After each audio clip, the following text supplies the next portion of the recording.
Hi, I'm Elaine Harding. Welcome to my blog.stampwithelaine.com and welcome to this Fun Fridays project.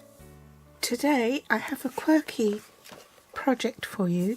This is the Love You to Pieces bundle on page 113 of the new annual catalogue. The stamp set is called Love You to Pieces, and the coordinating dies, there are 3. And that actually cuts out a puzzle, and so does the heart.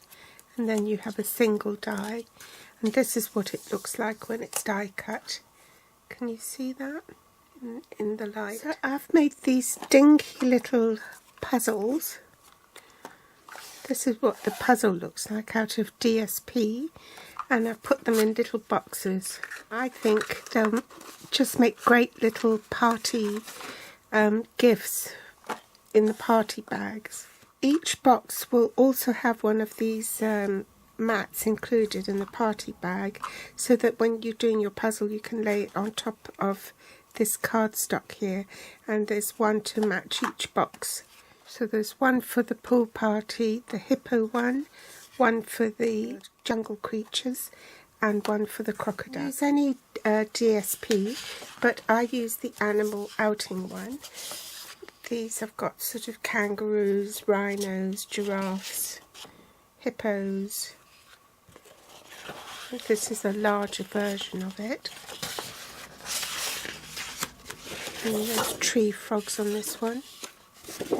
Little hippos and crocodiles. And on the reverse you have some generic patterns. So whatever DSP you choose, pick out a colour from the DSP and cut 2 pieces in plain cardstock that coordinates with it at 4 by 4 inches squared.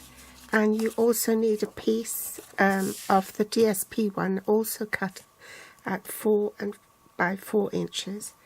In centimetres that will be 10.2 by 10.2 centimetres. You'll also need the multi-purpose adhesive sheet, and this has also been cut at 4 by 4. To make the little boxes you need a piece that is 3 5/8 by 3 5/8, 9.2 by 9.2 centimetres, scored at 7/8 of an inch, which is 2.2 centimetres on all 4 sides. And then one for the lid, which is cut at 3 11/16 by 3 11/16, and in centimetres that will be 9.3 by 9.3 centimetres.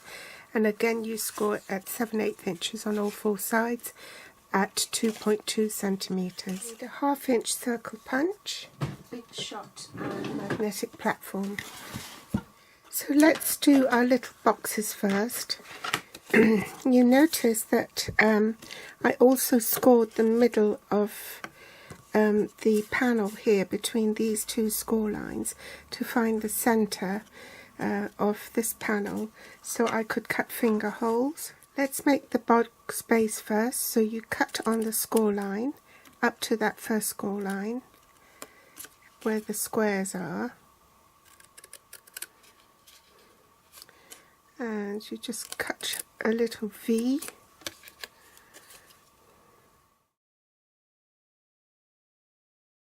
and you do the same for this other one, so for the lid. So I'll fast forward this.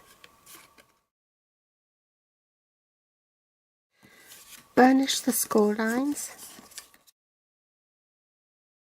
I've put fast fuse on the ends, so let's cobble that together. And then do the same for this.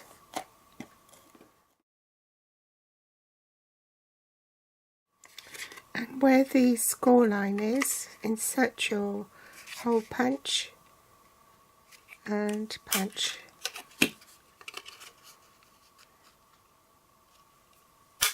We'll set that aside, and now we want to adhere the adhesive sheet to the cardstock. So make sure that the adhesive is properly sealed. Then pick up a corner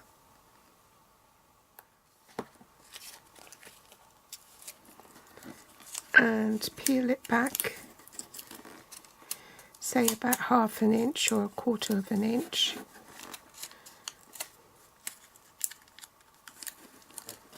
Line it up with your cardstock and then gently pull and seal it up.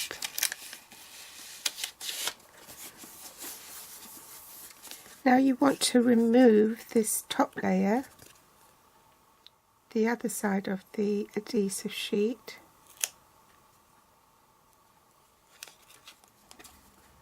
and peel that back slightly and do the repeat.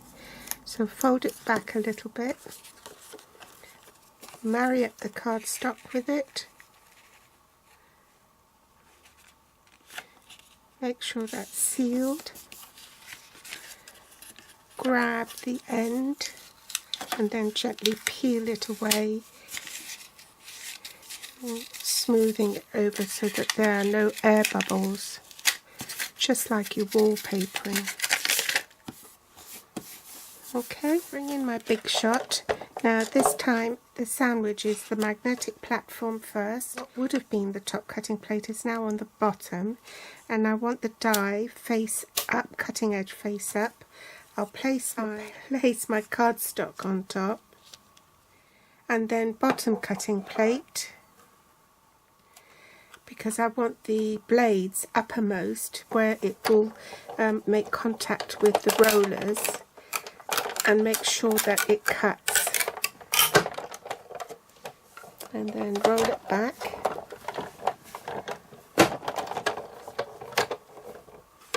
I'll check it's all cut, and it is. So then, with that other spare piece of cardstock, I'll use that to pick it up.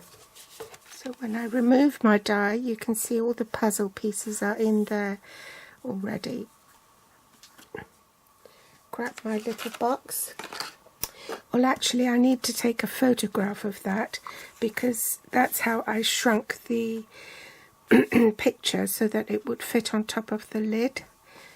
So I'll go and do that and I'll be back. I've taken a photo of that and I can pop that on the lid of the box.